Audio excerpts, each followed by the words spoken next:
Shalom, shalom. You're listening to Live Internet Studies. This is episode number 244 for this brand new year, 2024. My name is ben-Lyman HaNaviy. Let's open with a word of prayer. Avinu Malkeinu, our Father, our King. Thank you for a brand new year, and thank you for bringing us safely into a brand new year. A fresh new start for us to make a fresh new commitment to you as our God, as our Lord, as our King, as our Savior, as our Messiah. Thank you, Lord, for the opportunity to share these thoughts with one another as we dialogue with one another and pray with one another and reach out across the miles.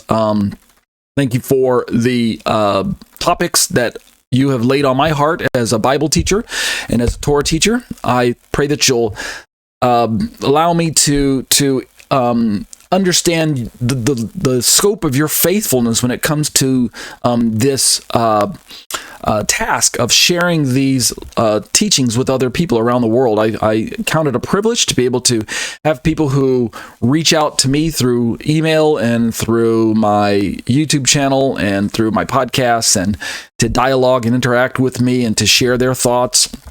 Lord, I don't have all the answers, and so I lean on you, and I thank you for your mercy and your grace. Continue to raise us up and to give us an awareness and a sense of the urgency of the matter, of the hour, and of the commission that we've been given as believers to take this good news around the world and to share it with those as we go, as we are going on our journeys to share this gospel truth with people who so desperately need to hear. And just continue to help us to be humble with one another, forgiving one another, and sharing and extending messianic sympathy with one another as brothers and sisters in the Lord. We'll be careful, Lord, to give you the praise and the glory, b'shem Yeshua. Amen. Thank you for joining me during these live internet studies. It's an hour and a half long study. My name is ben-Lyman HaNaviy. This is a brand new year, January 2024. Nice to have all of you who join me week after week, month after month, and now I can say year after year. We've crossed over into a brand new year, and I'm excited about the studies that we've been working on.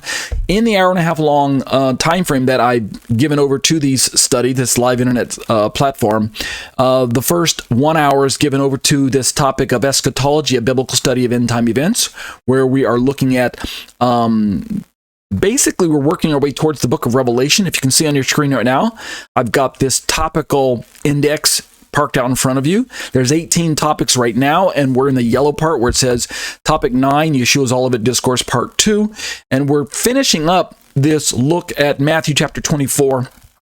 I'm really basically at the point where I'm almost ready to just draw it to a close and jump right into the next three topics, which are the rapture views. In the 30-minute study that follows right after this hour-long study, we're dealing with the topic of a Trinitarian response to biblical Unitarianism, where we are challenging one another as Christians, as believers, and yet we've got differing perspectives on God as one, God as three. Is he triune? Is he one, numerically one, like the non-Trinitarians teach? And we've been specifically looking at Proverbs 8:23, where the writer talks about wisdom. Is this Jesus? Is this just personification? And it's not Jesus. And we're looking at those different details. So I hope you can join us. Stay tuned for the entire hour and a half long show. So let's jump into Matthew 24's Olivet Discourse and continue working our way down through this material. We are in a place where we're ready to start looking at this section where Yeshua is telling his disciples about his second coming and the conditions on planet Earth when the time comes for him to return. Of course, he's given us enough details for us to understand that there are going to be a good number of challenges that face everyone on planet Earth, whether you're a believer or an unbeliever, and you need to make a choice. When Yeshua comes and when Yeshua returns, if you're waiting for him to return to make your choice as to whether or not he's Lord, well, then you've waited too long, because the condition on earth is going to be such that it will be very difficult, as I understand it, to with a sense of with a sound mind to make a proper decision, because the stakes are so high as we get closer and closer to Yeshua returning that we've got both good and evil, right, light and darkness, both kind of maturing and coming to a point. We've got Satan, who's going to be cast down to planet Earth at some point, and he's going to be on a rampage and pouring out his wrath against Jews and against Christians and against anyone who doesn't yield to him, take his mark, and recognize that his puppet is God, or what he is going to be claiming to be God, right? Antichrist. And yet at the same time, God is also going to be sending a strong delusion on those who those who have refused to believe the truth when they had the chance, right? Read 2 Thessalonians. And so, or the books of that Paul wrote to the Thessalonians. So just like the Bible says in other places, the day of salvation is now. Make your decision now, while it is while the Holy Spirit is making these truths available to us, and your life isn't in danger per se if you make a decision for Yeshua. There's coming a day when if you name the name of Yeshua, you might just lose your head very, very easily, very quickly. So let's look at this study and look at the conditions that Yeshua describes that planet Earth will be like during the times when he's going to make his second approach. So picking up our reading in Matthew 24, starting in verse 36, we're going to read all the way down through verse 41. And then we'll look at the notes that Pastor David Guzik has left for us. And I'm going to try and, like I said, accelerate through some of this. Maybe I didn't tell you that earlier, that I wanted to accelerate. It's because as we get further and further down into Matthew 24, we're finding that essentially the parables are very self-explanatory, the stories that he's giving right now. And there's very little need for me to try and confuse everyone by adding more detail. In other words, sometimes the Bible speaks best for itself. So let's read this. These are our Lord's words. He says, "But about that day and hour no one knows." And let me back up for a second and stop. We've already heard the multitudes of teachings, either from a pastor or from a Bible teacher, a study that we've attended, or reading our own commentaries on this subject, that when Yeshua comes, no one's going to know the day or the hour, so why even have a discussion on eschatology? And there's a measure of truth to that, right? We shouldn't be trying to date set, is the point I'm saying, because Yeshua says no one knows the day or the hour, and if I finish the verse, not even the angels of heaven, nor the Son, but the Father alone. That's verse 36. So taking at face value, nobody knows except God the Father, which that means, at least at the time when Yeshua said those words, when he was here on earth, he himself also didn't know. Whether or not he knows now that he's seated at the right hand of the Father, I can't say for certain that he doesn't know. There's nothing in the Bible that I've found that would prevent him from having gained that information after he sat down next to his Papa. But taking at face value, he doesn't know. So why should I try to pretend that I would know the exact day of the hour? And yet, what we're going to find is that when we're talking about Yeshua's second coming, and I'm working towards this theme, so just bear with me. I'm not going to unpack all of it now, because it's going to really be covered more in the next topics where we're talking specifically about the rapture. But I want to give you at least a bit of a teaser. When we're talking about the return of Yeshua, we're talking about, on the whole, one event. One parousia in the Greek, one coming, one arrival, one second coming, one return. And yet, we're going to find out that there are parts to this return, or aspects, or pieces, or itinerary destinations that are multiple. There are, in other words, there is one return. I don't believe there are two returns. And yet at the same time, there's an aspect of his return that's been given to us in the Bible that is unknowable, like what we just read here. And yet at the same time, and you have to remember that this is all drawn from a lot of the passages in Daniel where time frames were actually given. And we're going to see this a little later on tonight, that there were numbers given to Daniel as far as years and months and days that correspond with the advent, not just of Yeshua, but the bringing in of the kingdom.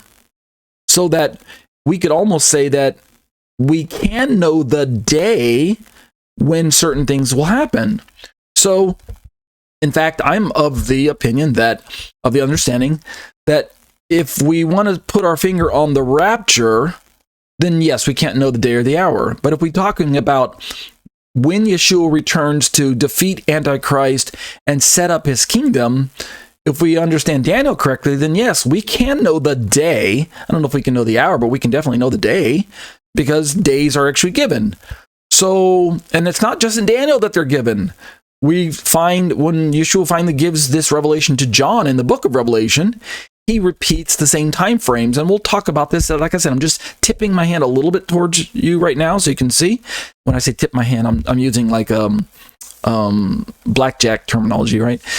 So let's keep reading what Yeshua has to say here, and also understand that Yeshua is dividing all of humanity into two parts when he begins to give these words to his disciples. And this is going to give the foundation for Paul's writing in the book of Thessalonians, as well as we've got Peter, who's going to also echo the same words of our master, where he uses, both of them, Paul and Peter, use these terminology of the thief in the night analogy, where Yeshua's return is likened to a thief in the night to planet Earth. And yet Yeshua is going to tell us that there are two people groups that are going to witness his return. There are the believers and the unbelievers. And depending on which people group you fall into, the thief in the night analogy has an application for you. So on the one hand, who is it that he's addressing when he says no one can know the day or the hour? Is it all of humanity? In some sense, yes. But as we begin to read what he describes with Noah, and we go back and read Noah, right? Noah, Genesis chapter 6, chapter 7, and chapter 8, then you're going to find that in that story, as things progress closer and closer to the flood waters actually beginning, with the rain starting and the ark being shut and such, God actually gives Noah a lot of detail, even to the point where he tells him the day when the waters are going to commence. So, am I saying that we should know the day when the rapture happens? No, I'm not saying we should know the day when the rapture happens. But there are aspects about his second coming where we've got rapture on one bookend and second coming where he establishes his kingdom on the other end, and we'll see this later on as well, where, according to Daniel and according to Revelation, we actually should know the day. And so let's work towards that for a second, okay? In case you guys are confused, and David Guzik picks up on this too. You'll see that here in a moment. So I'm trying to pique your curiosity. All right, you guys, you ready? Here we go. So Yeshua says no one's going to know the day or the hour, not the Son, not the angels, but only the Father. And then in verse 37, he says, it says, for the coming of the Son of Man will be just like. He's going to give us some analogies about how planet Earth is, what the condition of humanity is going to be like. But not just humanity, but we need to know also that he could have been giving us more clues as to go back and read Genesis and find out that wicked humanity was clueless, but righteous humanity, i.e. Noah and his family, they were not clueless. Two people groups being portrayed when judgment falls, right? Just like in the last day, judgment's going to fall on two groups of people.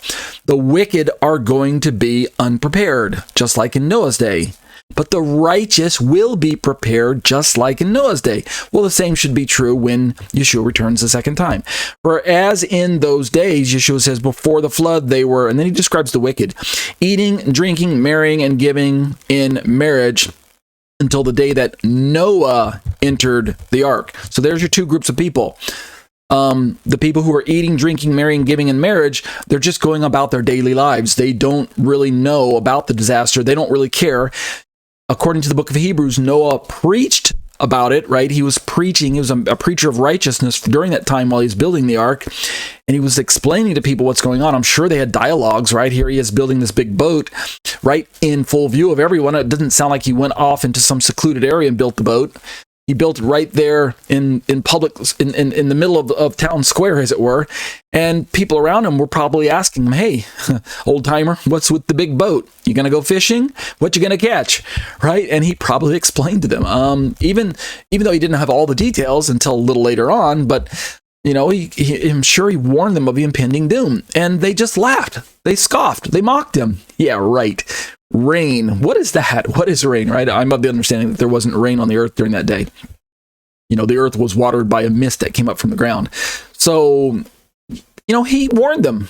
And so that's the people who just said, nah, we're just going to go about our daily lives. We're just going to do everything according to normal, according to the way we understand life. Look out for number one and just take care of business as usual. But Noah was the righteous one whom God forewarned, and he was the one that entered the ark. I'm sure there was room for other people. I mean, there were enough room for the animals, but there should have been room for other people if they would have believed, but they didn't. So those are two groups of people. Yeshua continues and says, and they did not understand, speaking of the wicked humanity, they didn't understand until the flood came and took them all away. And we're going to play with this phrase, took them away, because later on, Yeshua is going to talk about that there will be two in the field, and one will be taken, and one will be left. And then there'll be two at the mill. One will be taken, and one will be left. And if we were to borrow the Luke's account, I think it's Luke, might be Mark, we'll look at here in a moment. He also talks about two men being in one bed and one taken and one left. And the idea is that there are a good number of Bible teachers who point to the idea that the taken here refers to the unbelievers and the ones being left refers to the believers. And then there are people on the other side of the camp that say that the taken refers to the believers and the ones being left refers to the wicked. And I'll tell you which view I take here a little later on. So Yeshua continues to say, so will the coming of the Son of Man be. Okay. So will the coming of the Son of Man be.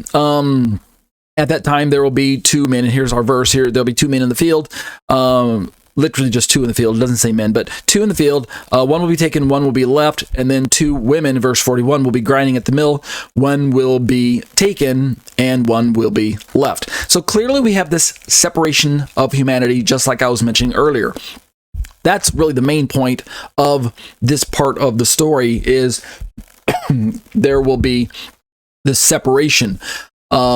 There will clearly be God marking out who is righteous and who is not, who is ready for judgment and who is to be gathered to him.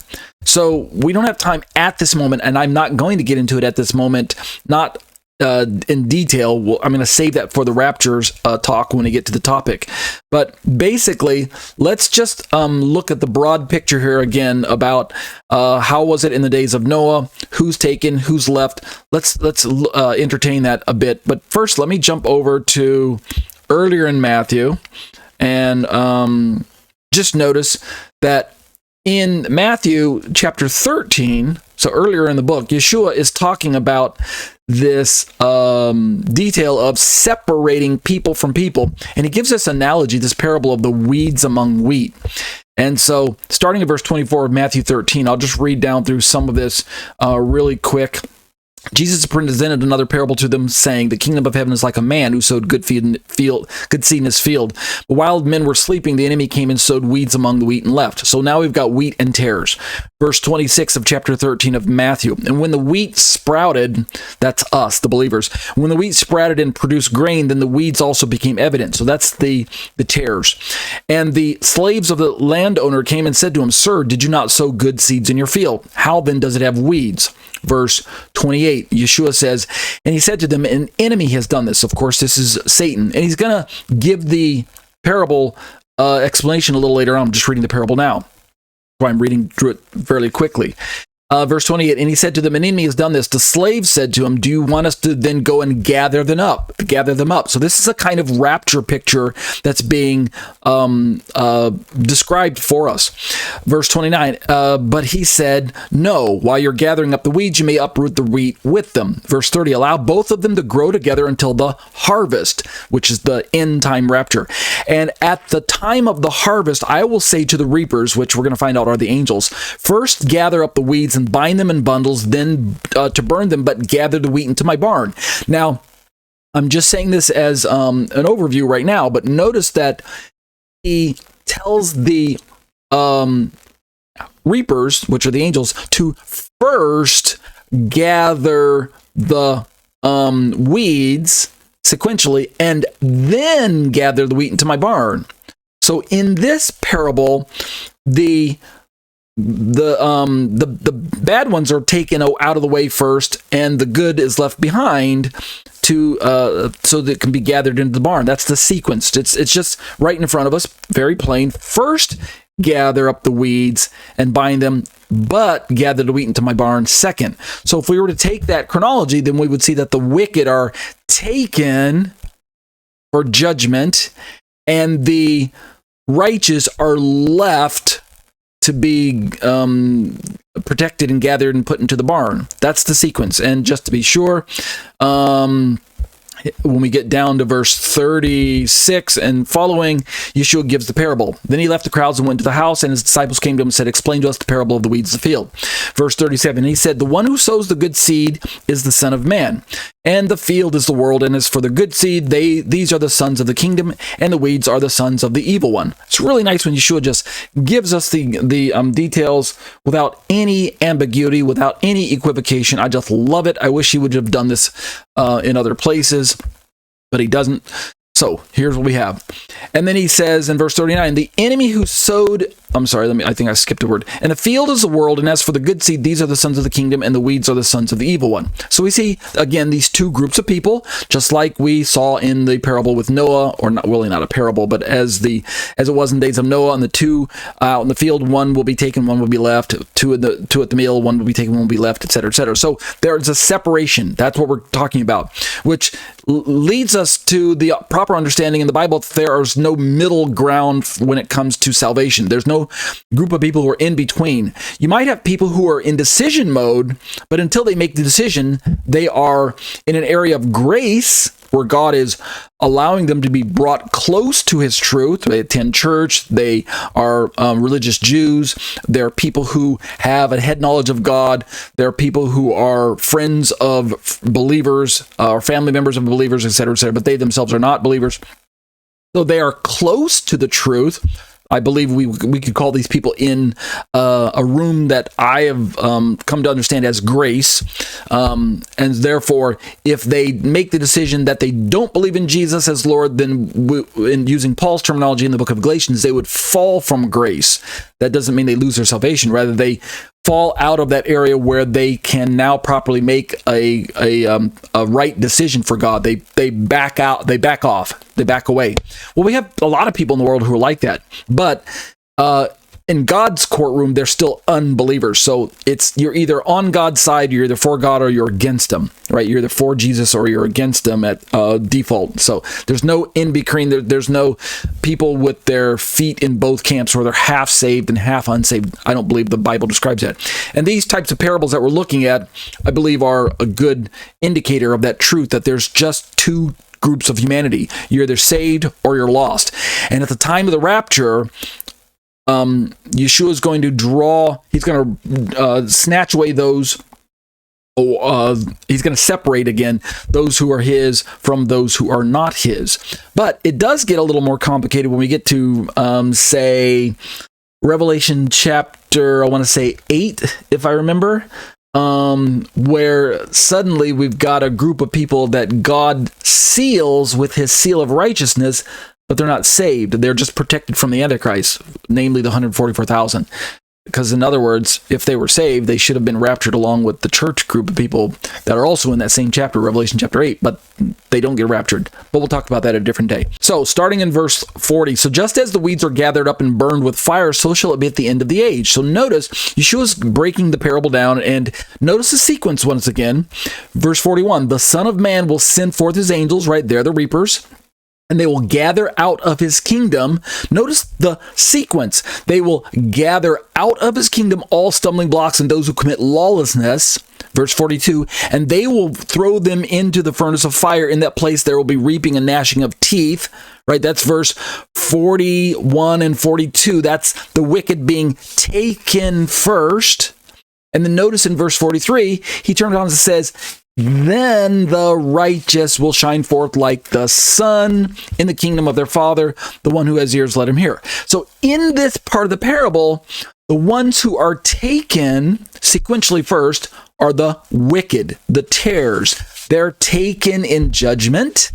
and then the righteous are left behind to enjoy or inherit the kingdom prepared for them by our righteous Father. Yeshua himself also told his disciples, behold, I go and prepare a place for you, and if I go, then I'll return and gather you unto myself, that where I am, there ye may be also. So we know the famous passage in John. So notice that the righteous kingdom is prepared for those who genuinely name the name of Yeshua and believe in God as their God. But it's first that the wicked are kind of taken out of the way. They're removed out of the picture. So that's one perspective.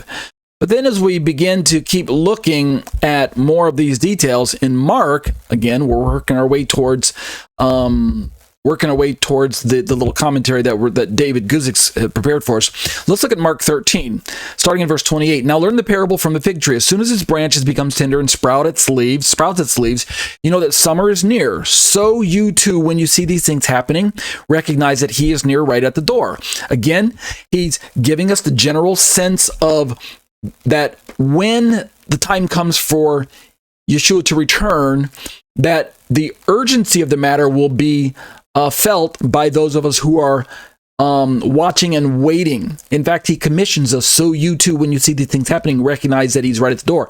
When he's speaking to believers, he's telling us, look, don't be in the dark, don't be clueless, but watch and wait for my return. Indeed, watch for the signs, right? That was the opening salvo of questions from the disciples very early on in the book of Matthew, chapter 24. When will be the sign of your coming and of the end of the age, right? Oh Lord, tell us, when will these things happen? And he could have just told them right up front, guess what? No one knows the day or the hour.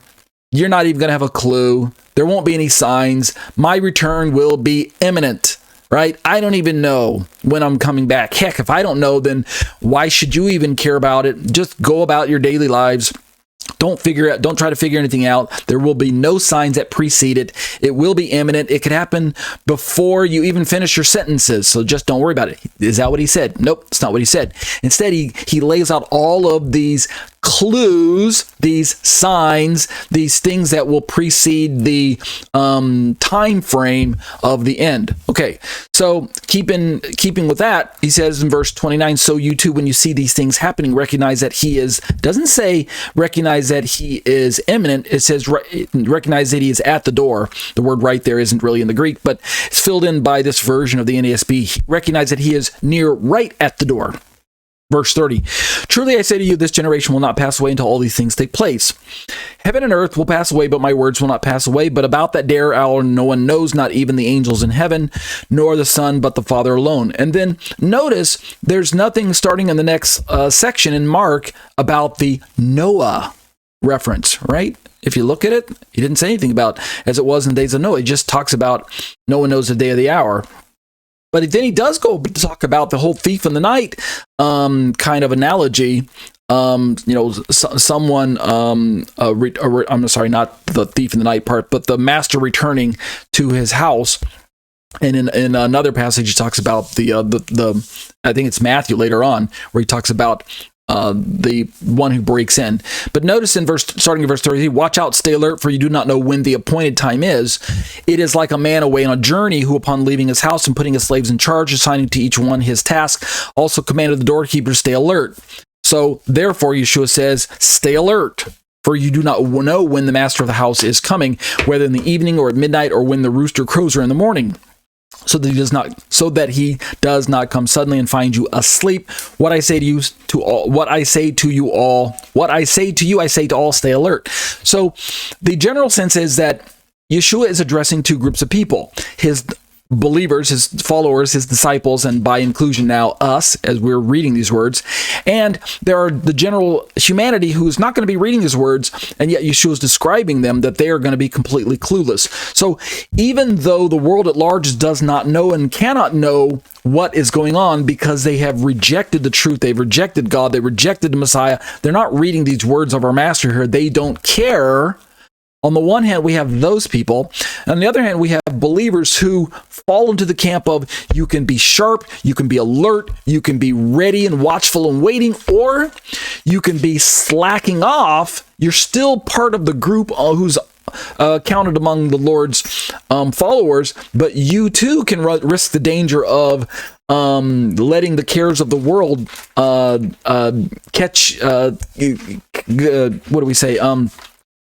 Garner all your attention and steal away your devotion to God, etc., things like that. So he is warning believers to stay alert. So we still have that aspect. But now let's jump into Luke real quick, and then we'll turn over to David Guzik's commentary and work our way through some of that. Starting in Luke 17, all at verse 22, and he said to the disciples, "The days will come when you will long to see one of the days of the Son of Man, and you will not see it." Verse 23, "And they will say to you, 'Look there,' or 'Look here,' do not leave and do not run after them." So I'm backing up a bit to catch the context.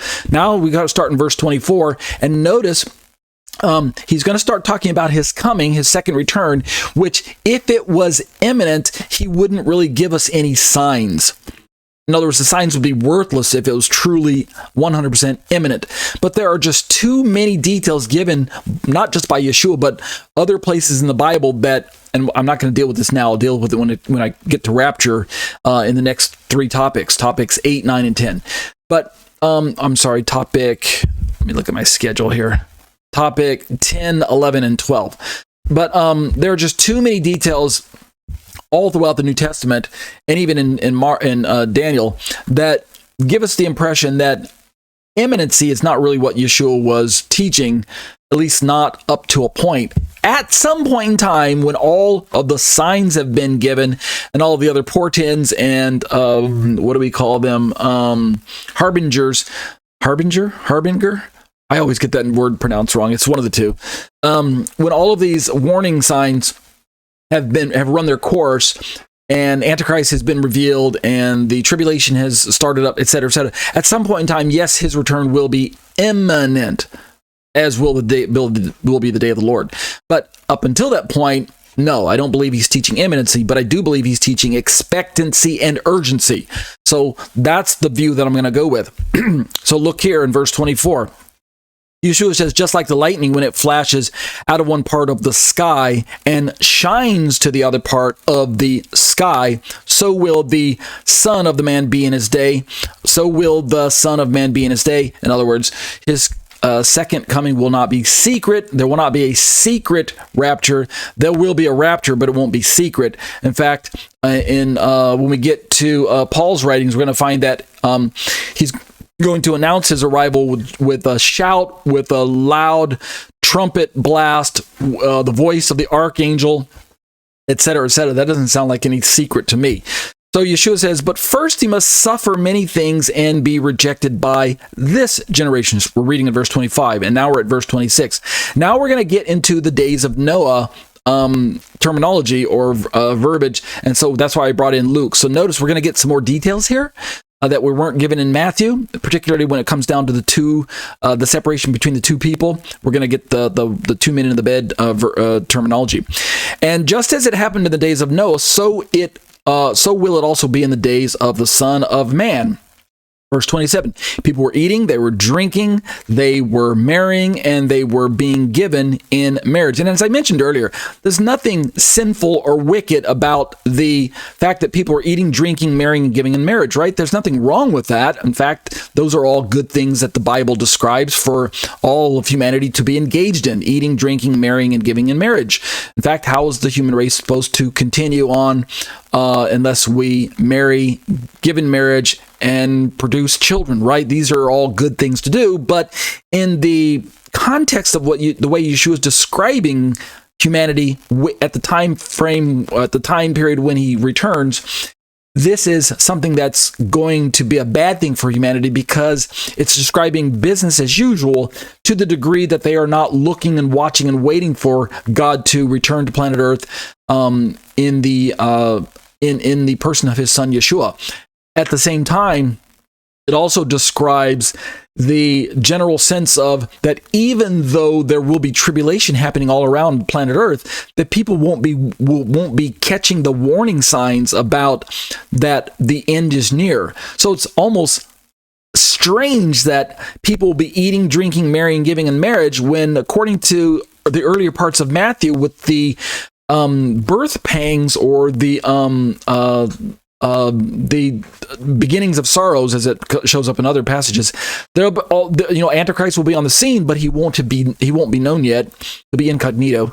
There'll be a measure of peace in certain parts of the world, particularly Israel, and sacrifices will have been resumed in Israel.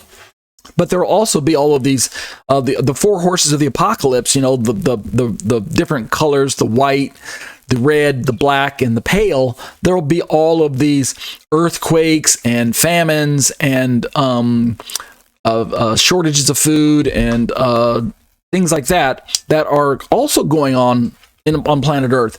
And then the tribulation is going to break out around the midpoint of the week, the abomination of desolation, etc., etc. And yet still, Yeshua says people will be eating and drinking and marrying and giving in marriage until the day that Noah entered the ark. So, humanity is just absolutely asleep at the wheel, even though there's all these signs around them that indicate that something supernatural is happening. There will be demonic activity. There will be supernatural signs in the heavens, right? The sun, moon, stars, and earthquakes and things like that. But still, people are just going to be going about their trying to make some sense of normality. So Yeshua says, right up until the day that Noah entered the ark and the flood came and destroyed them all. And one thing I want to highlight for you is that when we read the Matthew, here we go. When we read Matthew, in Matthew 24, verse 39, it says, let me pull it, highlight it like that for you. In verse 39, it says, and they did not, speaking of the wicked humans, they did not understand until the flood came and did what? Took them all away. And the verb here, took, is repeated down in verse 40 and 41, where it says, at that time there will be two men in the field, one will be taken, and one will be left. And then verse 41, two women will be grinding the mill, one will be taken, and one will be left. And a lot of Bible teachers seize on this opportunity with the three verbs, took, taken, and taken.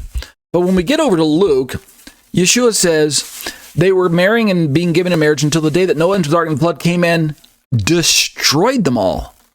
What happened to our verb took? Well, it's not used here in Luke.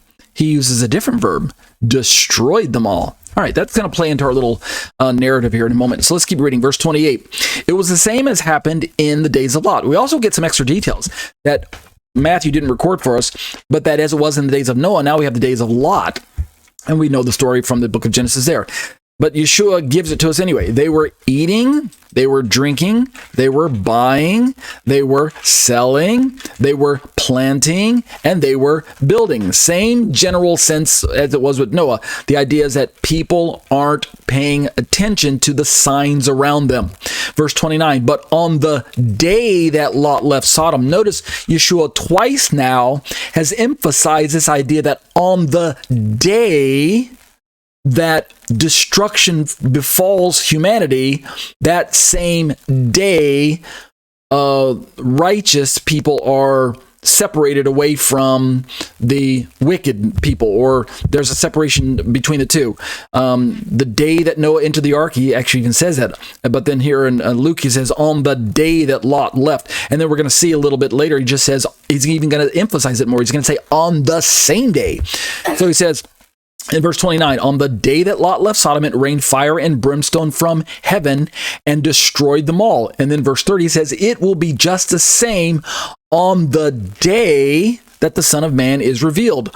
On that day, let's keep reading. We're in verse 31 now of Luke chapter 17. On that day, the one who will be on the housetop with his goods in the house must not go down to take them out. And likewise, the one in the field must not turn back. Remember Lot's wife. Why?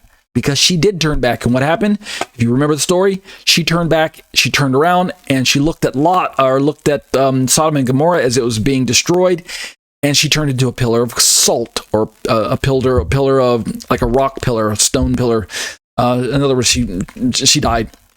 So remember Lot's wife. Yeah, don't pull a Lot's wife. Yeshua continues, verse 32, whoever strives to save his life will lose it, and whoever loses his life will keep it. That's cryptic, right? But we don't have time to deal with that right now. Verse 34, I tell you on that night, there will be two in one bed. Now we have the two in one bed analogy. One will be taken and the other will be left. Now we're back to our taken and left analogy. Our taken and left language, and he uses the verb taken, just like he had in Matthew. And according to Tim LaHaye and the other author of that book, the Left Behind series, the ones who are taken are the believers, and the ones who are left behind are the unbelievers. That's according to that book series. And there are a lot of pastors who disagree with that based on what we just read earlier in Mark, where the ones who are taken are the ones who are being judged in wickedness, the tares were taken and gathered first, and the ones who are left behind are the righteous. Okay, so which one is right? Who's right about that? Let's keep reading. Verse 35. There will be two women grinding at the same place, right at the mill in Matthew. One will be taken and the other will be left. Who is taken? Who's left? Is the wicked one taken in judgment and the one that's left behind is the righteous one? Or is it the opposite? Is the righteous one taken to be with Jesus in rapture and the one left, the one that's left behind to face the judgment that befalls all the rest of wicked humanity? We'll find out here in a moment which view that I take. Starting at verse 36, two men will be in the field. One will be taken and the other will be left. And then verse 37, and responding, they said to him, where, Lord? And notice they ask a question that in Matthew's rendering showed up a lot earlier in the narrative. But in this version from Luke, this question shows up near the very end of his analogy about the taking and the left. So they said to him, where, Lord? And he said to them, the disciples, where the body is, there also the vultures will be gathered. And I've heard, well, I don't want to get ahead of myself. So those are some of the details that we're going to begin now to unpack and begin looking at using David Guzik's commentary that I have in front of us. And we're at about 22 minutes left in the study, so we've got plenty of time to back up now and work our way through this. So I'm going to read a lot of this commentary without trying to stop and explain a lot of it, since most of it's self-explanatory. So this is found, by the way, at www.enduringword.com, all one word, Enduring Word. I put a little link to Pastor David Guzik's commentary in the descriptions of the YouTube videos that you're watching for this particular series, in case you want to follow along on your own. Pastor David Guzik, I'll flash a little picture on the screen in post-production of what he looks like and the name of the website as well. But Pastor David Guzik is a Trinitarian believer. As far as I understand, when it comes to tribulational perspectives, he's a pre-trib rapture believer, meaning he believes that the tribulation is 7 years long, like classic dispensationalists. He believes that the church will be raptured prior to the 7-year tribulation. That's why he's labeled as pre-trib, so pre-trib rapture, which I myself do not hold to that perspective. If I were to bring up a... there we go. If I were to bring up a chart that shows you real quick what kind of perspective. Oh, did I have it? Did I not open the right one? I don't see it here, but this one shows the 70th week of Daniel and the rapture showing right in the middle, just prior to the tribulation. But I'm not holding that. I'm a let's see, is this a pre-wrath chart? This is kind of a bit of a pre-wrath chart, but it's not the chart that I was looking for. But nevertheless, pre-wrath places the rapture sometime after the midpoint of the 70th week of Daniel. So sometime after the midpoint, about halfway through the second half. So we'll deal with that a little bit later. But so I hold to a pre-wrath, that the rapture will take place after the tribulation, but prior to the wrath of God being poured out. Meaning I make a distinction between the wrath of Satan, aka the tribulation, and the wrath of God, aka the day of the Lord. But we'll deal with that later in the next topic. So Pastor David Guzik is going to talk now about these verses that we just read, and I'm going to read down through most of this section without stopping so that we can get it onto the recording and into the video. And most of it is self-explanatory, and I've done a lot of explaining on my own. Sorry about that. So, starting in verse 36, Jesus says that the day and the hour of his return is unknowable by men and even unknowable by angels. And then we have the quote, but of that day and hour no one knows, not even the angels of heaven, but my Father only. So now notice what Pastor Guzik begins to point out for us. Of that day and hour no one knows. Here Jesus refers back to the original question of Matthew 24:3, what will be the sign of your coming? His answer is somewhat unexpected, saying of that day and hour no one knows. And then the next section. To give this idea the strongest emphasis, Jesus claimed that this knowledge was reserved for his Father only. If Jesus himself, at least during his earthly ministry, did not know this day and hour, it emphasizes the foolishness of any later person making certain predictions regarding the prophetic timetable. And then notice this part. No one knows. Based on what he told us about the abomination of desolation, we might have expected that the exact day and hour could be known. After all, notice this very carefully, what I'm about to show you. After all, Daniel set the day of Jesus' return as being exactly 1,290 days after the abomination of desolation in Daniel 12:11. Right? So let me pull up that chart again that you were seeing earlier. So this is the 7-year period known as Daniel's 70th week, the last 7-year slice of history, as it represents man's final rebellion against God and his final push to try and throw off God's rule. We've got the covenant being made with Antichrist and Israel at the beginning of this time period. I'm looking at the far left of the chart here that you have in front of you, where it says covenant with an arrow pointing down to a Star of David. That's the beginning of the 7-year time slice that many Bible teachers call the tribulation, but I myself do not call the tribulation. So notice on the bookends, we've got the 7-year covenant on the far left, and on the far right, we've got the kingdom in yellow. That's the millennial kingdom being brought into the picture at the end of this particular age, the Olam Hazeh. But between those two bookends, we've got, if you look down at the bottom part of the chart in the green, we've got 3.5 years, which is 1,260 days. And then we've got the midpoint. And then we've got the other half, the 3.5 years, which is 1,260 days. But if you're following left to right, we've got an additional 30 days after that and an additional 45 days after the 30 days, which gives us now these slices of time that we can see in the middle of the chart. Starting from the midpoint, in which Antichrist breaks this 7-year peace treaty with Israel, that's when the abomination of desolation happens.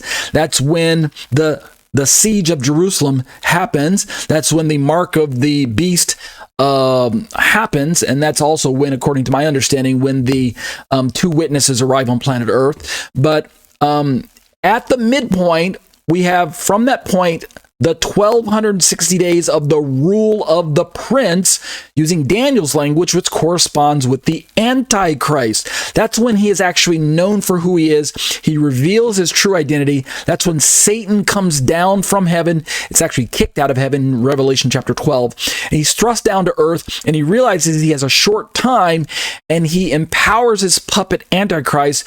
And basically we have the unholy incarnation, Satan incarnate, aka the Antichrist on planet Earth. That's at the midpoint. 1,260 days, aka 3.5 years, aka 42 months, is given to the Antichrist to have this intense rule. This is the beginning of the Great Tribulation.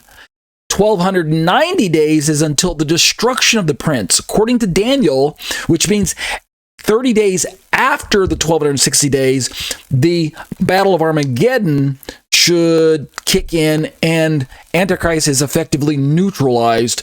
He's not destroyed yet. Well, he's not destroyed at the 1,260 days, but he's neutralized for that final 30 days. But then he awaits his final kind of sentencing and kicked off Earth into the lake of fire, etc., destruction by Yeshua at the 1,290 days. But then notice it's 1,335 days, this is Daniel's terminology, until the rule of Christ, meaning until the kingdom is actually established. So, using this chart, and I apologize, there should have been another chart. Like I said, let me see if there's one that I forgot to bring in. I don't see it yet, but I'm not going to worry about it too much because we'll catch this eventually. what we're going to find, oh, by the way, let me show you the 3.5 years. 3.5 years occurs 5 times in the book of Revelation. If you look at this chart, we've got the 42 months mentioned in Revelation 11:2, the 1,260 days also in Revelation, but verse 3. 1,260 days mentioned in Revelation 12:6. Time, times, and half a time mentioned in Revelation 12:14. And then 42 months mentioned in Revelation 13:5 and 7. And all of these time frames correspond really to the same amount of time. 3.5 years is 42 months, is 1,260 days. And don't be confused, this chart reminds us, it's all the same amount of time expressed in different ways. 3.5 years equals 42 months equals 1,260 days equals a time, times, and half a time. And all of them, if you carefully notice, starting with the 42 months at the top of the chart, trample the holy city for 42 months. That's the second half, according to Revelation chapter 11. 2 witnesses prophesied for 1,260 days, clothed in sackcloth in Revelation 11 as well. That's the second half. Woman flees into the wilderness. That's Israel, where she has a place prepared by God in which she's nourished for 1,260 days. That's the second half, according to my understanding. Revelation 12:14, time, times, and half a time. The woman's given the 2 wings of the great eagle so that she might fly from the serpent into the wilderness to the place where she is nourished for time, times, and half a time. That's the second half of the week. And then the last one, the beast exercises his authority for 42 months, allowed to make war on the saints and to conquer them, which is language borrowed all the way from Daniel, starting in chapter 2 and then picking up in chapter 7, then finally carried over into chapter 9, 10, 11, and 12 of Daniel. This is describing the Antichrist's career. Again, second half of the week. So most of the 42-month, 1,260 days, 3.5 year language that's given to us in the Bible is a description of the career of Antichrist as he's known as Antichrist in the second half of the week. In other words, for the first half of the week, he won't be known as Antichrist, and he might not even know that he is Antichrist. He might just think he's just some famous world ruler who has this immense amount of power, but he might not be. I don't think he'll be Satan incarnate, because Satan doesn't come down to earth until the midpoint of the week. So what does that have to do with this one taken and the other left, and the days of Noah, and terminology and things like that? Okay, well, David Guzik talks about how that no one knows, based on what Yeshua told his disciples, no one knows the time of his return. And yet, according to Daniel, the exact day of Jesus' return is set as being 1,290 days after the abomination of desolation. So let's go back to that chart again. The abomination of desolation takes place at the midpoint of the week. Broken at the midpoint, right there, that little orange arrow pointing right down in the middle of our chart. 1,290 days is from the midpoint all the way reading left to right to the end of the 30 days unto the destruction of the prince. In other words, that's when the Antichrist will meet his end. And this means that according to the book of Revelation, he meets his end because Yeshua returns to planet Earth, touches his feet down, splits the Mount of Olives in half, and deals with the Antichrist in this campaign later on, known as the Battle of Armageddon, sometime around then.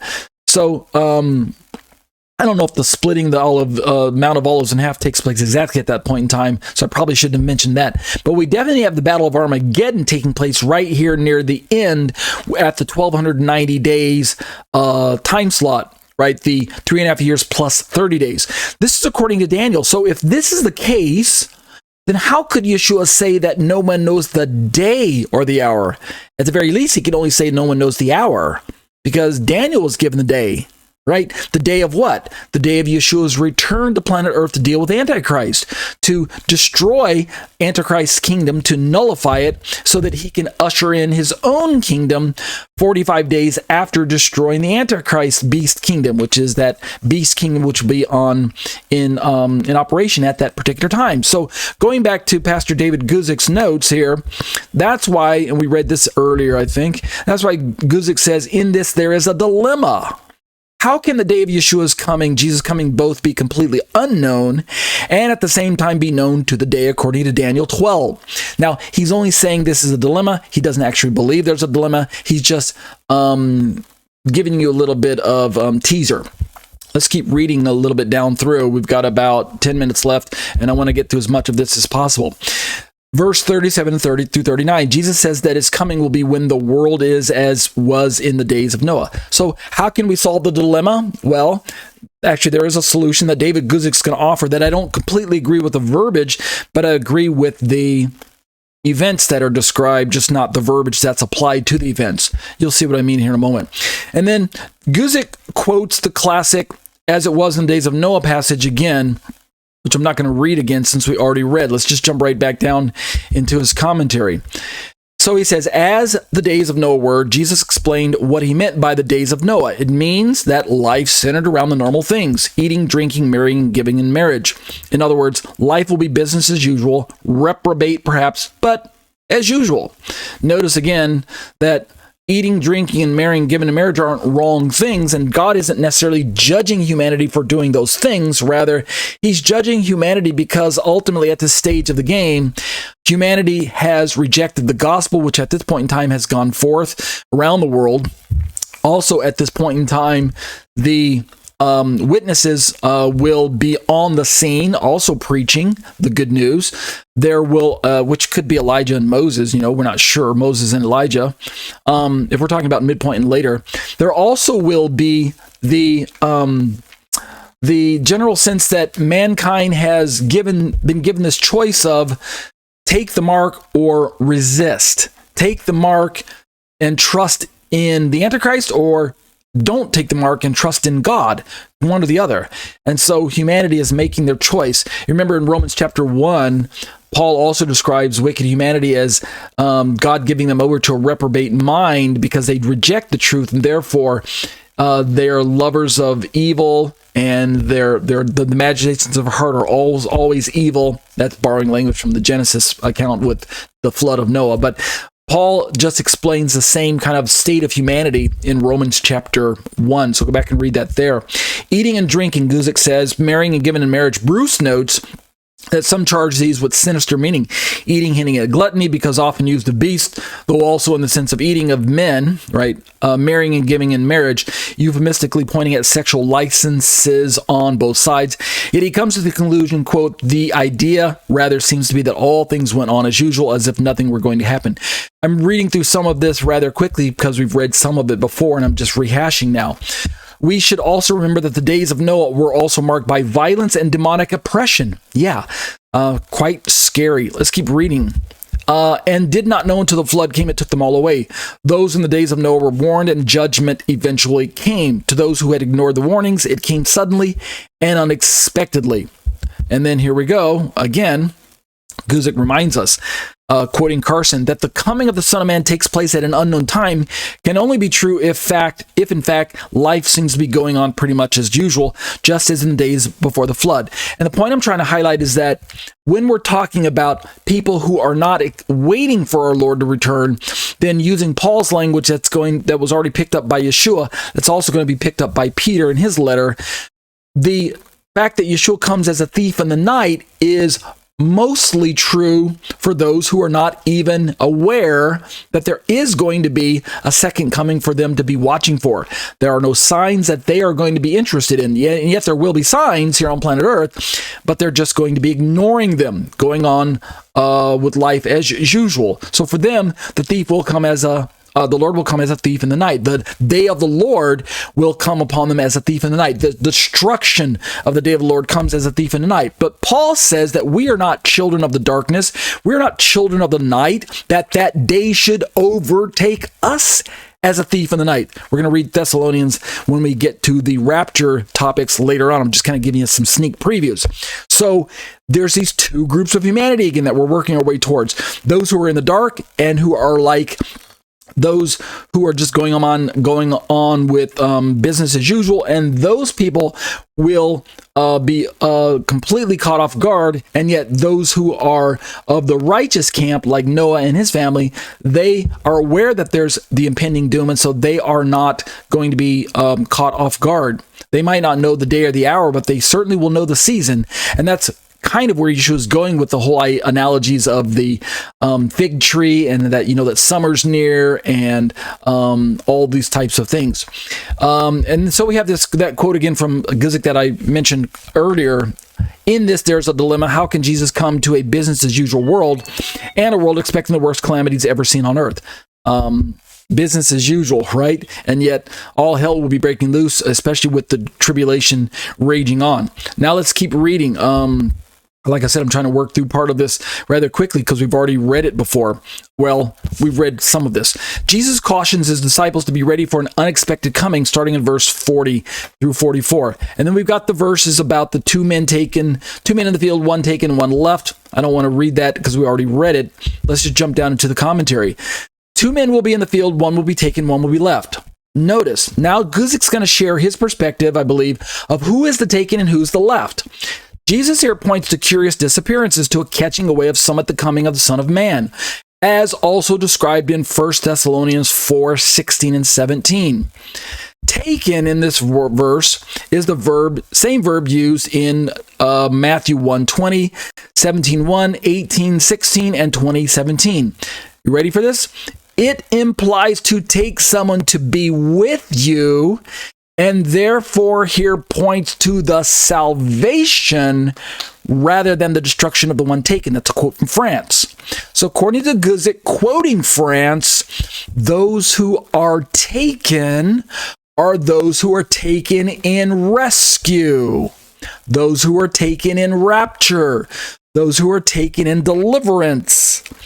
And the ones who are left behind are those who are left in judgment. That's the view that France is offering, and that's the view I believe Guzik is also offering here. Let's keep reading. I don't want to tip my hand all the way just yet. Guzik continues, watch therefore, for you do not know what hour your Lord is coming. Since the day and hour of his coming are unknowable, Jesus' followers must be on constant guard for his coming. Here again is the second coming dilemma, right? Look at these bullet points. Bullet point number 1 of 3. Is it at an unexpected hour, or is it positively predicted? Look at that chart one more time. Is the second coming during the rapture, sometime earlier than the outside of the 7-year period, pre-tribulation, i.e., if this whole 7 years is the tribulation? Does he come at the far extreme left of the screen, sometime before the covenant with Antichrist is signed? Therefore, it's completely unexpected and unknown.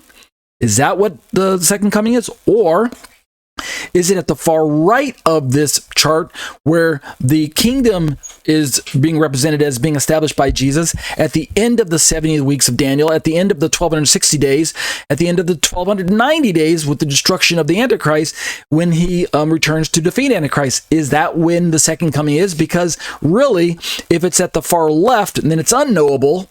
But if it's at the far right, then it's knowable down to the day. Are you seeing the dilemma there? Is it an unexpected hour, or is it positively predicted? Bullet point number 2 of 3.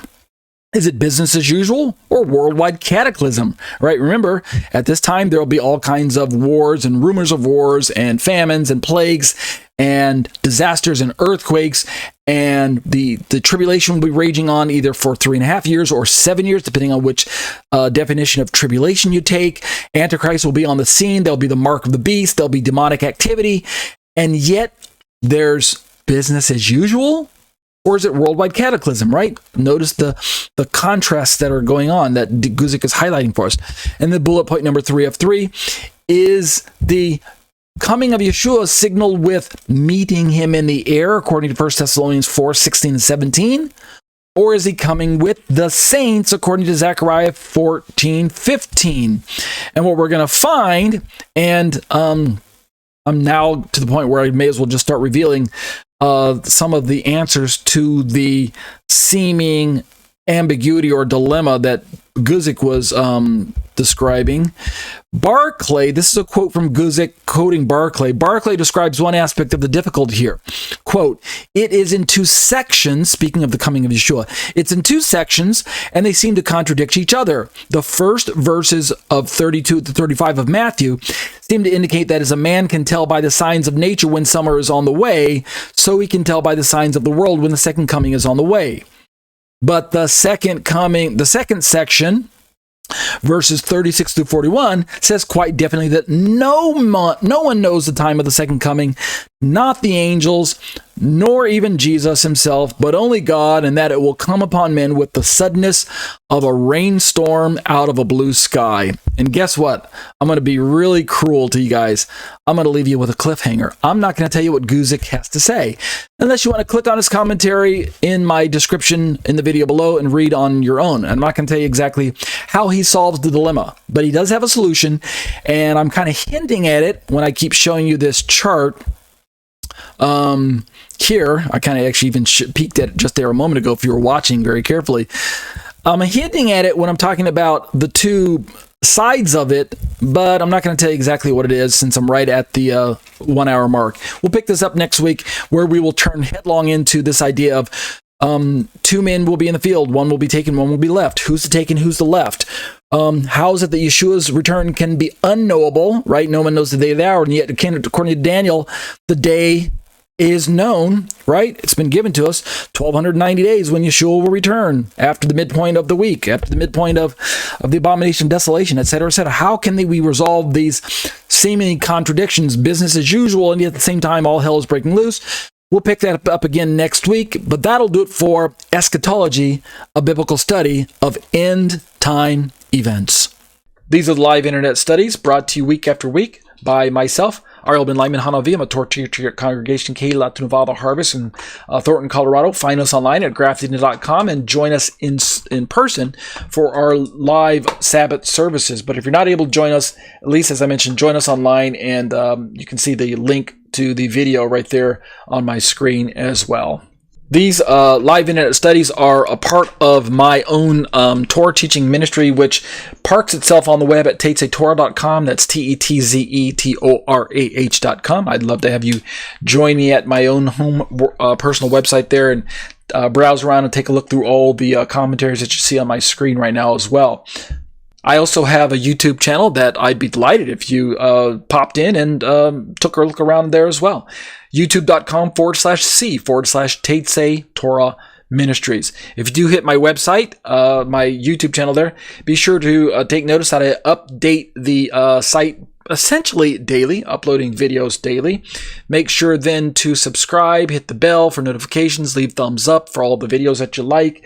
Leave me some comments and questions about things you have your own thoughts on, and be sure to share the content with your other friends and family members in your social media circles, okay? Just some brief important details. If you'd like to join us for our live studies, be sure to get access to Skype somehow. If you're on my website right now, during the live study and you click on that blue Skype link, it'll actually open up Skype in your browser and you can just join us right there. And we hope you can join us live because we engage in live Q&A after the study is over, opening up the microphones, and it's exclusively to the live studies that we engage in that live study Q&A.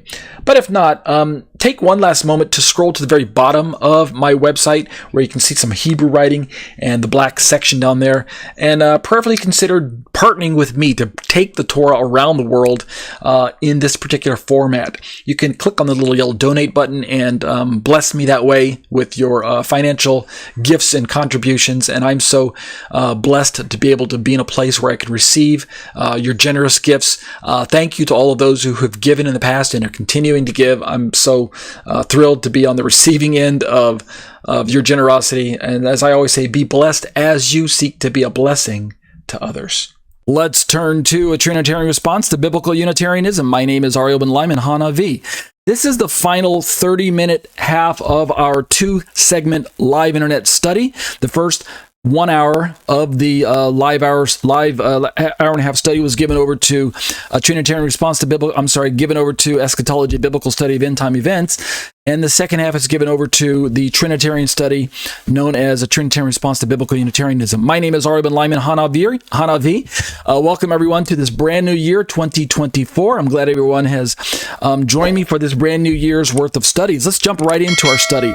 We're looking at this passage in Proverbs 8:23, which, according to the NIV version from biblicalunitarian.com, a website about God and His Son Jesus Christ, they are a non-Trinitarian Christian denomination.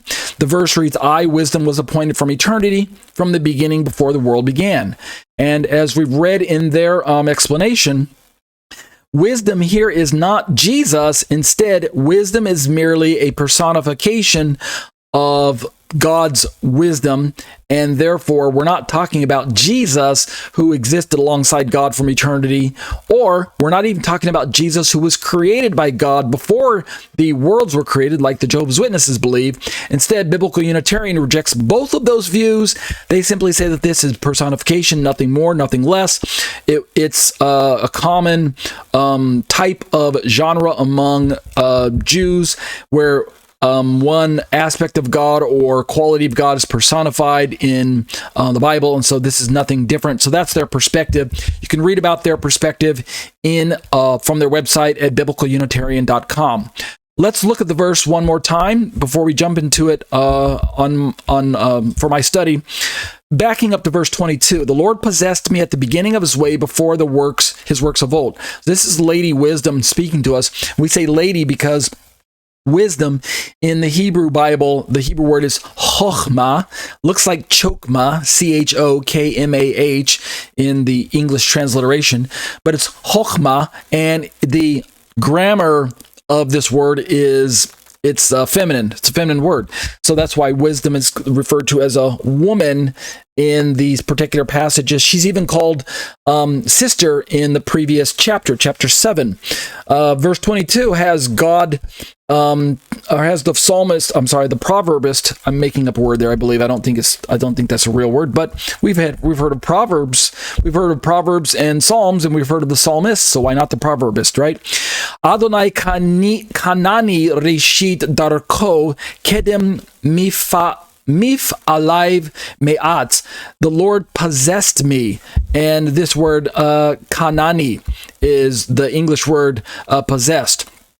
And so we're examining some of the Hebrew behind this particular passage from 22, 23, 24, and 25. 23 says, from everlasting I was established from the beginning, from the earliest times of the earth. And the everlasting part, me'olam nisachti, from everlasting I was established. Merosh, from the beginning, mi kadmei aretz, I was from the earliest times of the earth. So the establishing verb being used here is kind of parallel to the possessed word earlier up in verse 22.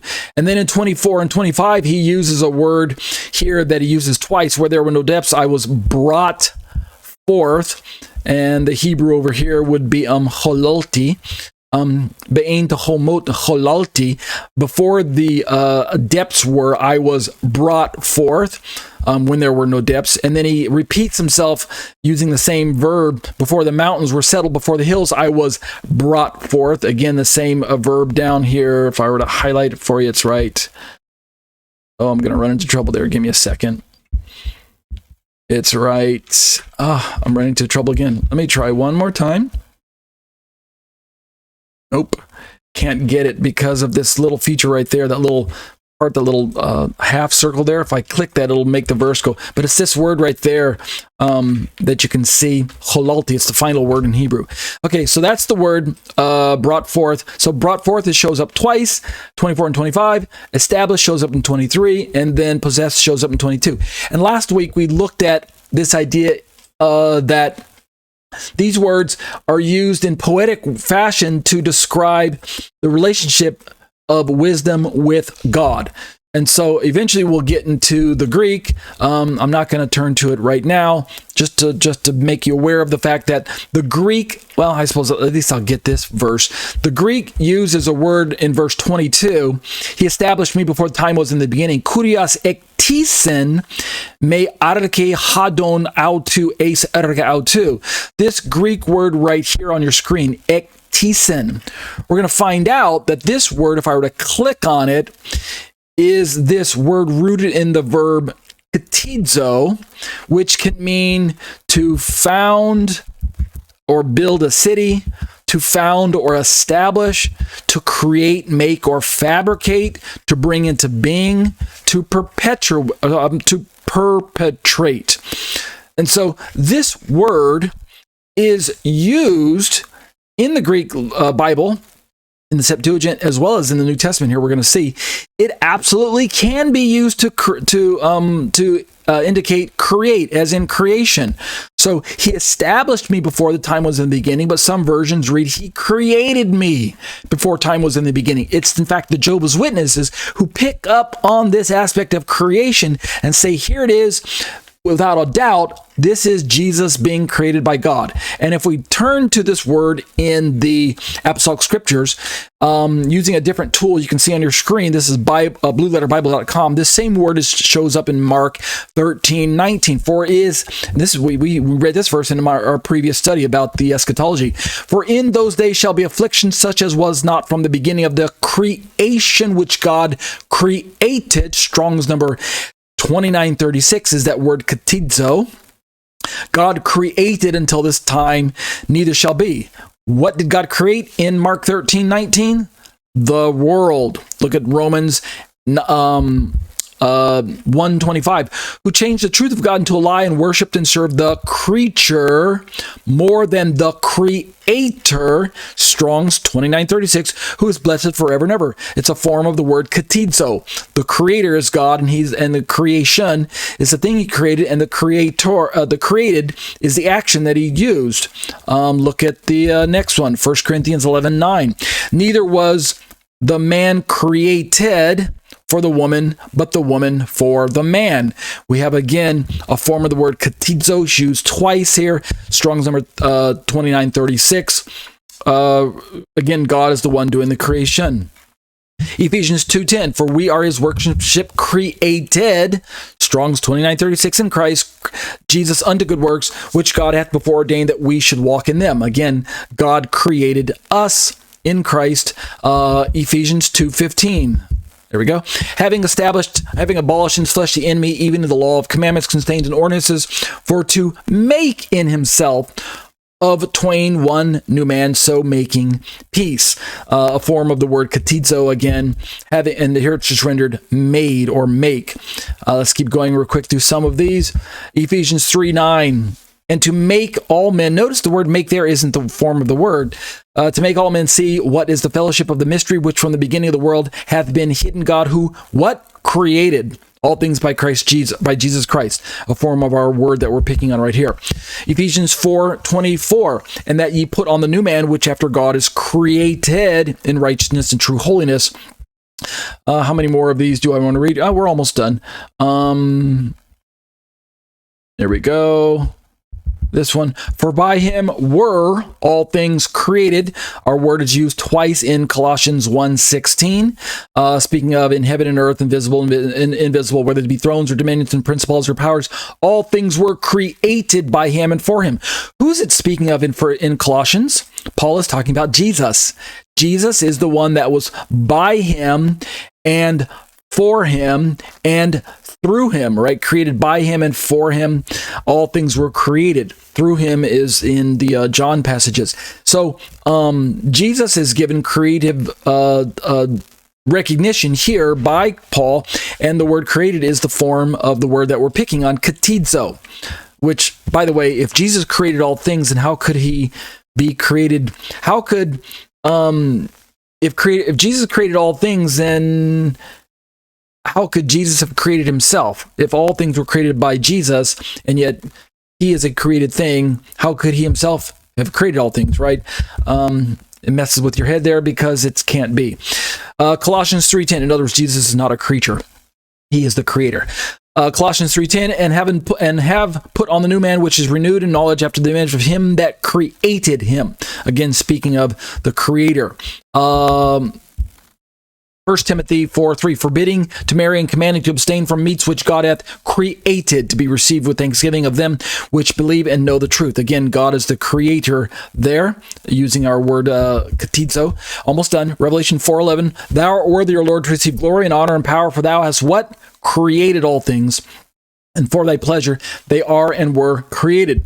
Again, God is creator, Jesus is creator, therefore Jesus must be God, because even in Revelation here, all things were created for you, Lord, and what does it say? Thou hast created all things, and for thy pleasure they are and were created. So if everything in Revelation was created for God, but according to Colossians, what we read earlier, everything was created for Jesus, then Jesus must be God according to the Bible. You understanding how the logic there's? In fact, if you go back up to the Colossians passage, Paul says, "For by him all things were created that are in heaven and are on earth, visible and invisible, whether it be thrones, dominions, principalities, or powers. All things were created by him." Are you ready for this? And for him. They were created by Jesus and for Jesus in Colossians 1:16. But in Revelation, he says, "For thou hast created all things, and for thy pleasure they are and were created."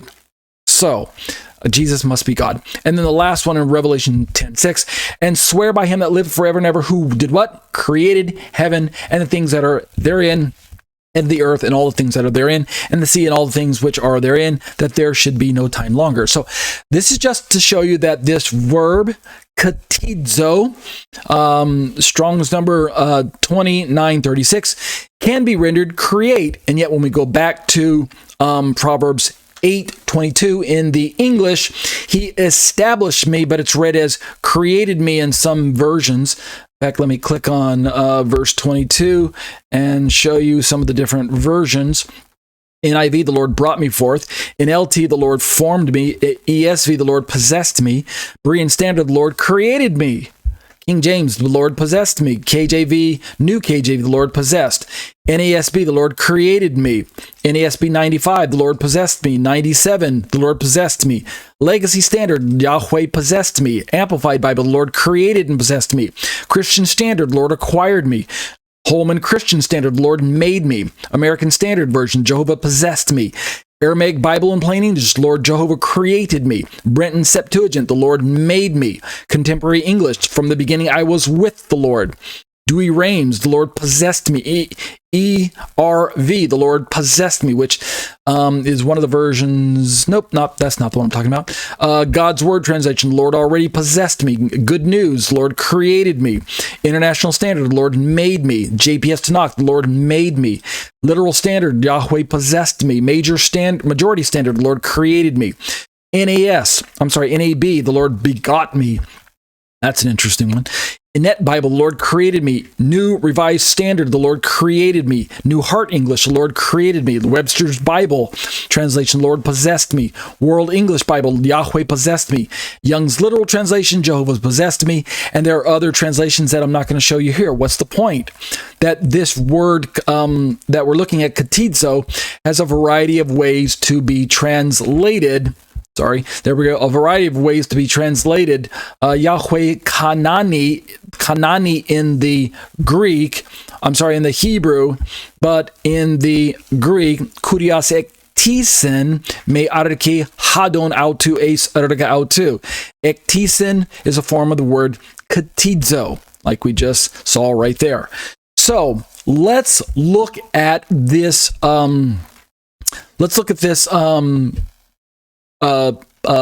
Verse through the lens of my own commentary, which is obviously Trinitarian leaning. Remember, Jehovah's Witnesses say that God created Jesus, and then Jesus was used to create the rest of the creation. But they put themselves into a dilemma, because as we're working our way through the logic of this passage in the book of Proverbs, let me park out right there. No, we'll park out right there and zoom it out so you can see that part. If wisdom is something that God had to create in order for him to then use to create the rest of the world, then it means that God was absent of creation. He was absent of wisdom. He was missing wisdom until he created it. This means that God changed somehow. He's not immutable anymore, and that he's not all wise, meaning wisdom was something that he lacked at some point in time, which can't be accurate either. So is wisdom Jesus? The Jehovah's Witnesses say yes, wisdom is Jesus, and this is proof that he was created. But they run into two problems. One, if wisdom is Jesus and wisdom was created, then wisdom is something that God lacked at some point in time, and therefore he's not all wise and all powerful. Number two, wisdom is spoken of as a sister or a woman in the book of Proverbs. And if Jesus is a woman, then we've got another big problem. So if we look at this chart here, it's a screen grab from a YouTube video I was watching earlier this week from a Trinitarian author. You have the Jehovah's Witnesses faced with this question. Okay, so do you believe that Jehovah lacked wisdom at some point then, right? A Christian Trinitarian questioning a Jehovah's Witness. And if the Jehovah's Witness says, yes, I do believe that Jehovah lacked wisdom at some point in time, the Jehovah's Witnesses answers that question with a yes, then the Trinitarian will say, well, so God isn't all wise, right? Then the Jehovah's Witness is in a dilemma, right? He just described God as not having all wisdom. Well, then if the Jehovah's Witness says, no, I don't believe that Jehovah lacked wisdom at some point in time, then so Jesus is eternal, right? So if Jesus is the wisdom spoken about in this passage, then if God didn't create him, meaning God had wisdom from all eternity, then Jesus is eternal, right? So the Jehovah's Witness is in a pickle either way, whether they say yes or no to the question that's posed here. And then we might take it a step further, according to this YouTuber. He says, so the personification in Proverbs 8, 22, 23, and 30 is Jesus, right? According to the biblical Unitarians, and according to Jehovah's Witnesses, and according to some Trinitarians, personification is what's going on. But if you look at the whole slew of verses, which we don't have time to look at right now, but someday we will, but all of these other verses in the Bible doesn't make the Holy Spirit a person as well. That's kind of the challenge put forth by this Trinitarian YouTuber. As you can see his face there. Maybe I'll put a link to this in the descriptions of the video so you can go back and watch the video you're on your own. It's not very long. It's like, I think, 12 minutes long or whatever. Very short, to the point. It's really targeting Jehovah's Witnesses, but the same theology could be used against the biblical Unitarians that we're doing in my own study right now. It's that what the Bible does is it gives us this idea that wisdom is personified in the book of Proverbs, yes. And when we get to the Apostolic Scriptures, New Testament, wisdom is equated with Jesus, yes. But at the same time, we don't have to take it so far as to say that wisdom was created by God as if he lacked some attribute from the beginning that he had to create, right? That doesn't quite work with either theology. In other words, even the biblical Unitarians reject that model. In other words, they reject the Arian model that wisdom had to be created by God in that aspect. They simply back down and say it's a personification. And yes, we do believe that. But at the same time, Jesus is wisdom personified, and yet Jesus is uncreated. So the final analysis that we're going to find out, and I'm kind of tipping my hand a little ahead of time, is that ultimately, we can say that Jesus is both personified as wisdom in the book of Proverbs, as well as he is the very wisdom of God, yet uncreated, because wisdom is something that God has always possessed, an attribute that God never lacked. So it's both sides. In other words, either Trinitarian argument is really the best one that is in perfect harmony and agreement with the totality of Scripture, both Old and New Testament. So let's jump back into my own commentary and pick up where we kind of left off. We are now ready to start talking about wisdom, the wisdom of Proverbs, and the Logos of John. So let me take these last 10 minutes and just more or less read almost without stopping, because I want to get through this part of my commentary. It was never really meant to be this long. It just ended up being that way because I'm long-winded. And yes, I admit I am long-winded. So let's read through this part. And I think it's self-explanatory if I will just stop stopping and interjecting. So we're working our way towards the book of John, chapter 1, which I do have to at least show you this part, right? John 1:1, in case those of you who aren't in the know. In the beginning was the Word, and the Word was with God, and the Word was God. This is NASB, but it reads almost identical in almost every version. And we've got the Greek reproduced, which many of us have memorized. In arche ein ha logos, kai ha logos, ein proston theon, kai theos ein ha logos. And this Word which was in the beginning, and which was with God, and which was God. And in verse 2, again stated that he was in the beginning with God. Verse 3 says, all things came into being through him, and apart from him, nothing came into being that has come into being. So we've got a little bit of agency language going on, that God used this word to create all of the rest of the known universe. And yet at the same time, John says that this word was with God and was God, meaning he was fully deity, he was fully divine. I may as well read verse 2 and 3 in the Greek as well, since I read verse 1. Hutos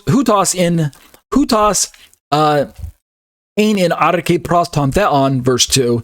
And then verse 3 says, Panta di autu egeneto kai chorus autu egeneto ude en hen ha gegonen. And that'll be just those brief passages in Greek from John. All right, let's turn over to my commentary and read down through some of this, and I'll try to read without stopping. Okay, you ready? Here we go. This is not available, by the way, anywhere online. I did that by design. It's so that you would be invited and encouraged to follow the YouTube teaching here, which is the only place where you're going to find this little essay that I put together sometime earlier last year. Proverbs 8:23 is a verse that has been the subject of much debate and discussion in the history of theology. These are my own words. While there are different interpretations of this verse, the Trinitarian understanding of Proverbs 8:23 has been the dominant view among Orthodox Christians. Again, these are my own perspectives as an Orthodox Trinitarian believer.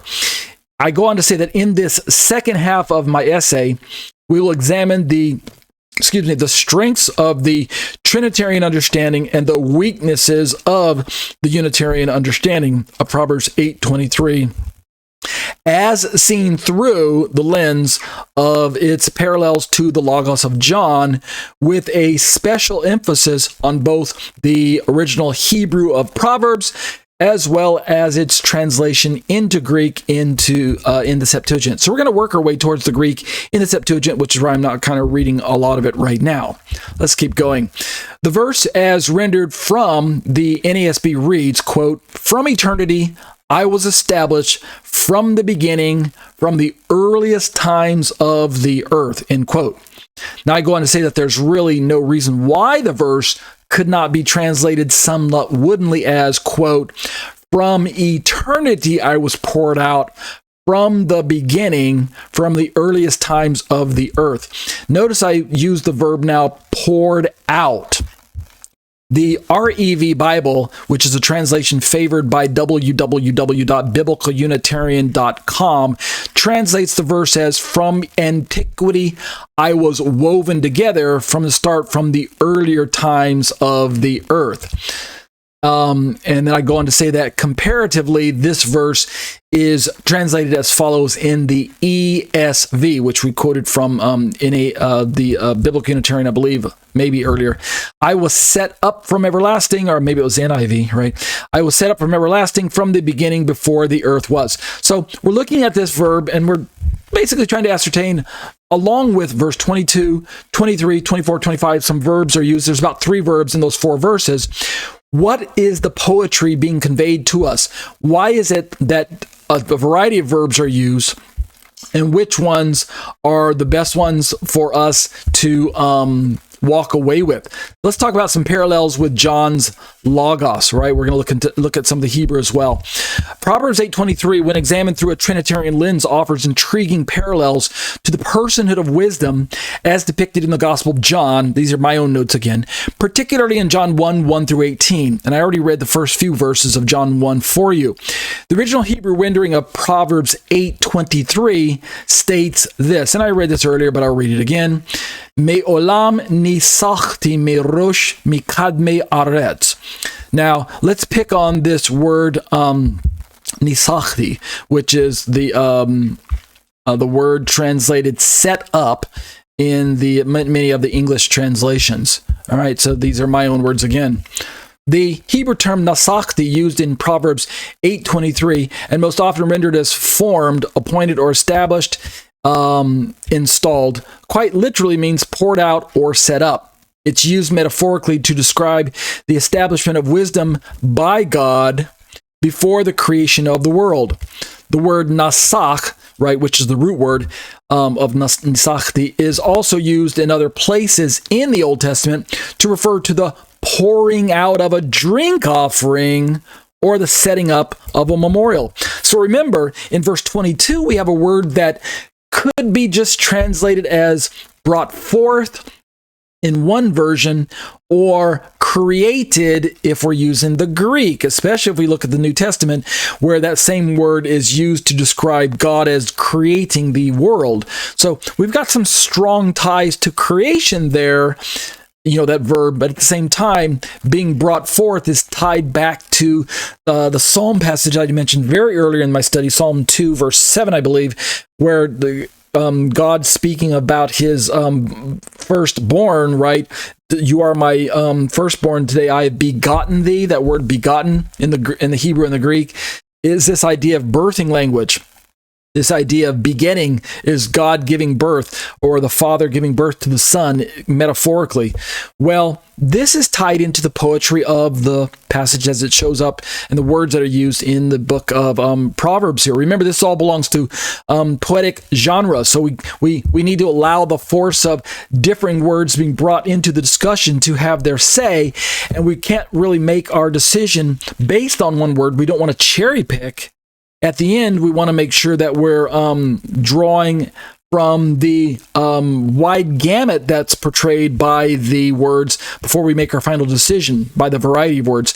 I go on to say that in Proverbs 8:22, the word nasak emphasizes the divine origin of wisdom, which was poured out or set up by God before the creation of the world. Remember, in the biblical worldview, in the Hebraic mindset, there are two kind of chambers that are separated by a vertical line that I'm going to draw for you in your mind, but it's going to show up in screen and post-production.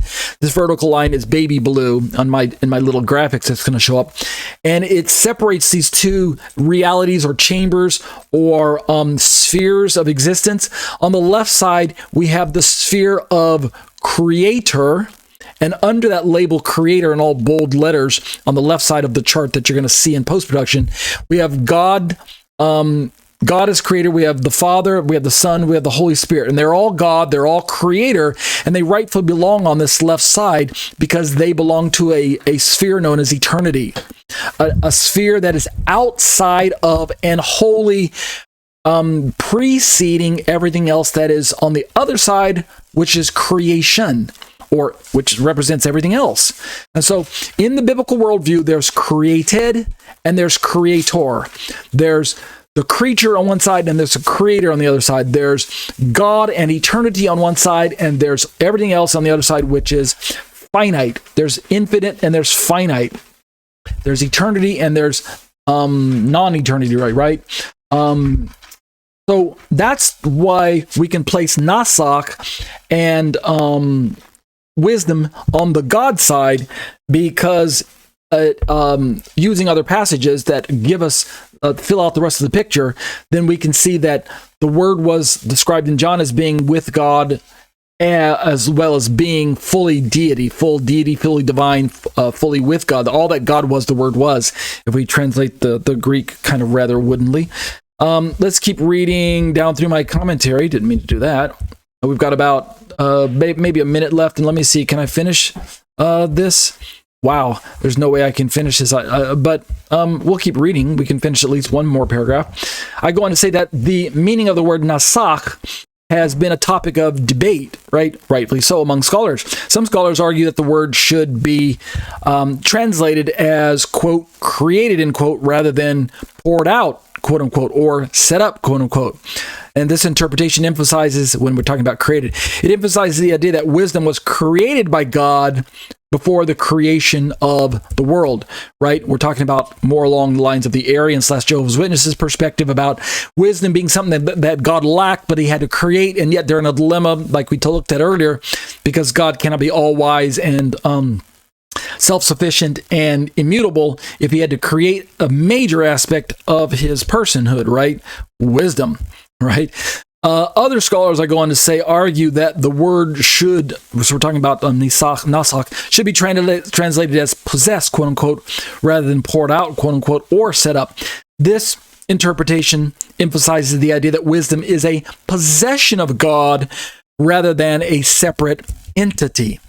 Okay, so we're looking at some of the nuances of this word that in the end we're talking about a poetic form of describing God creating the world using a tool or an agent that's described and called wisdom that in the end is feminine, right? A sister in the earlier passage, or a woman in this passage in question. Let me read at least one more here. I go on to say that despite the differences in interpretation, the word nasach emphasizes the divine origin of wisdom, which was established by God before the creation of the world. So what I do is, no matter if you're going to say it was something created by God, which I don't think is exactly the best way, or you're going to say poured out, because that has its roots in the drink offerings that we looked at earlier, right? That's a rendering of the word nasach, and it's just describing the action that is initiated when God uses this tool of wisdom to result in what we would now call the creation. Thus, nasach in that aspect of being the tool that God uses to pour out creation, whether he created the tool prior to creation or whether the tool was already in his possession, which I vote for. I go for the fact that it's an eternal tool, an eternal aspect that God had, meaning God has always been all wise. God has never lacked wisdom. I go with that aspect. In other words, if I had to take the side of the Socinian / Jehovah's Witnesses, the Arian / Jehovah's Witnesses, or the Socinian / Unitarian positions, I would go with the biblical Unitarians in this regard to say that wisdom was not created by God like the Jehovah's Witnesses would have to say. Wisdom is eternal.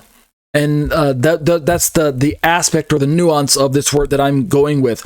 It emphasizes the eternal aspect because wisdom was there prior to the creation. And in the biblical worldview, creation is it's one category in and of itself. You can't have three categories where one category is eternal, that's God.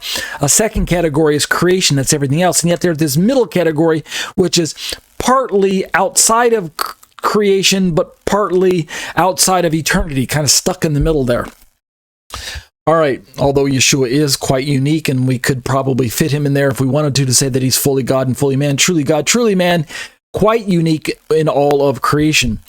When it comes to the incarnation, this emphasizes, I go on to say, the eternal and divine nature of wisdom, which existed when? Before the creation of the world. So I'm going to keep repeating that. The word nasach is consistent with the Trinitarian understanding of Proverbs 8:23, which, are you ready for it? Just one view, which views the wisdom of God mentioned in this verse as referring to the second person of the Trinity, which is the Son. So this is one perspective we're working our way towards. It's not the only Trinitarian perspective, but I go on to say in closing in this part, and then we'll close the commentary down tonight. According to this view, the Son is begotten from eternity by the Father. Remember our Psalm 2 verse 7 passage. He's begotten from eternity by the Father and is therefore co-eternal and co-equal with the Father. He is not a created being. He is co-equal. He exists alongside the Father in eternity past, and yet as the Son, as the person of God, as the person of the Son, consubstantial with God, the same substance that God is made up of, if we want to call it that. Therefore, there's no reason to downgrade his status to that of creature like the Arian / Jehovah's Witnesses do, nor to downgrade his status as mere human like the biblical Unitarians / Socinians do. No, we elevate him to full God status, full divinity, like John does in John 1:1. John 1:1, in the beginning was the Word was with God, and the Word was God. And that'll do it for a Trinitarian response to biblical Unitarianism. Let's close in prayer. Abba, I bless your name. And what a awesome time that we live in as we are counting off and turning the calendar over to a brand new year, 2024. We're just one more year closer to the return of our Lord Yeshua. And Lord, I pray that you will give us the what's the word I'm looking? The endurance to stay the course, to not give up, to stay strong, to stay committed to you until the finish, until you return to rescue us and to gather us to be with you.